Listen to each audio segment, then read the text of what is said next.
सबसे पहले जानते हैं टिल और अंटिल के मीनिंग को। टिल का मतलब होता है तक, ये तो आपको पता ही होगा, और अंटिल का मतलब होता है जब तक नहीं। जब आपको ये कहना होता है कि इस समय तक या इस टाइम तक या इस लिमिट तक, यानी किसी सीमा को आप बता रहे हो, तब आप कहते हैं टिल। और जब उसको आप नेगेटिवली कहते हैं यानी जब तक नहीं, तब हम लगाते हैं अंटिल। तो ये तो हुआ मीनिंग। दूसरे नंबर पे बात करते हैं ग्रामर की।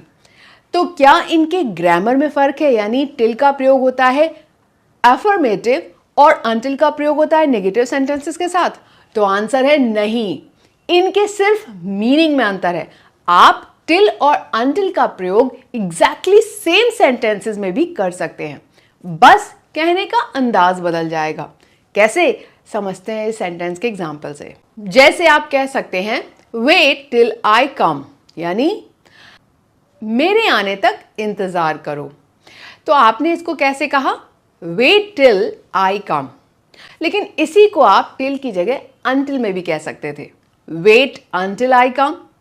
इसका मतलब हुआ कि इंतजार करो जब तक मैं नहीं आ जाऊं। तो इसका मतलब होता है कि आपके कहने के सेंस में डिफरेंस है, यानी एक में आप कह रहे हैं मेरे आने तक इंतजार करो, या फिर जब तक मैं नहीं आ जाऊं तब तक इंतजार करो। इसीलिए आप टिल और अंटिल का प्रयोग सेम सेंटेंस में कर सकते हैं, बस उसके मीनिंग या उसके कहने के तरीके में चेंज आ जाएगा। Both mean the same. तो जब आप करते हैं टिल का प्रयोग तो उसका मतलब होता है तक, यानी किसी टाइम तक या किसी एंड पॉइंट तक बताने के लिए आप टिल का प्रयोग करते हैं। लेकिन अगर सेंटेंस में आपको नहीं मिला के कोई बात कहनी है, यानी कोई समय सीमा या कुछ भी कंडीशन है या कोई रोक टोक है, लेकिन आप उसे नहीं लगाकर कह रहे हैं, यानी जब तक नहीं, तब आप अंटिल का प्रयोग करेंगे। तो ये जान लीजिए कि दोनों का सेंस सेम है, बस एक्सप्रेशन में अंतर है। जब आप कहते हैं इस समय तक, तब है टिल का प्रयोग। लेकिन जब आपका एक्सप्रेशन हो जाता है कि इस समय तक नहीं, यानी जब तक नहीं, यानी कंडीशन आ जाती है, या किसी चीज़ की रोक के लिए या किसी चीज़ में कोई आप कंडीशन लगा देते हैं, रोक देते हैं, तब उसमें हम अंटिल का प्रयोग करते हैं। अभी भी नहीं समझ में आया तो सेम एग्जाम्पल से सीखते हैं इनके प्रयोग को। मैं यहाँ 6 बजे तक रहूँगा, तो आप इसे कैसे बनाएंगे? आप इसे बनाएंगे टिल के साथ। I will stay here till 6 o'clock। तो आपने इसमें टिल का प्रयोग किया। लेकिन यही चीज अगर आप डिफरेंट तरीके से कहना चाहते हैं, यानी किसी नहीं की कंडीशन के साथ कहना चाहते हैं, जब तक 6 नहीं बजते मैं यहीं रहूंगा, तब आप कैसे कहेंगे? तब आप कहेंगे I will stay here until 6 o'clock। आगे के सेंटेंसेस में आप बताएंगे कि आप टिल और अंटिल का प्रयोग कैसे करेंगे। चलिए मेरे साथ शुरू करते हैं सेंटेंस फॉर्मेशन करना टिल और अंटिल के। यहां मेरे लौटने तक रुको, आप इसे इंग्लिश सेंटेंस फॉर्मेशन में कैसे बनाएंगे टिल का प्रयोग करते हुए? Wait here till I come back.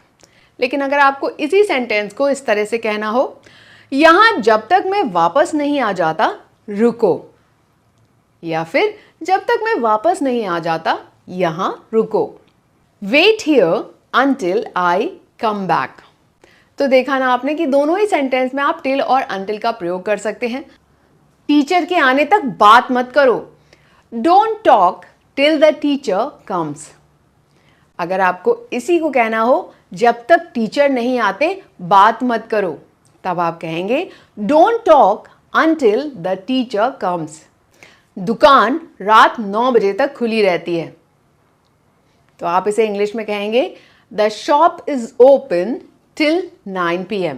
लेकिन आपको अगर इसी को नेगेटिव सेंस में कहना है, यानी जब तक 9 नहीं बजते दुकान खुली रहती है, तब आप कहेंगे the shop is open until 9 PM।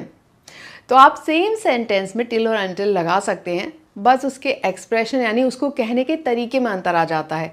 एक में होता है तक और दूसरे में होता है जब तक नहीं। आगे बढ़ते हैं। वह आधी रात तक पढ़ती रही, शी स्टडीड टिल मिडनाइट। जब तक आधी रात नहीं हुई वह पढ़ती रही, शी स्टडीड अंटिल मिडनाइट। मेरे बुलाने तक यहां रुको, stay here till I call you. जब तक मैं नहीं बुलाता यहां रुको, stay here until I call you. बारिश रुकने तक इंतजार करो, wait till the rain stops, जब तक बारिश नहीं रुकती इंतजार करो। Wait until the rain stops. सफल होने तक मेहनत करो। Work hard till you succeed, जब तक तुम सफल नहीं होते मेहनत करो। Work hard until you succeed। मेरे कहने तक मत हिलो।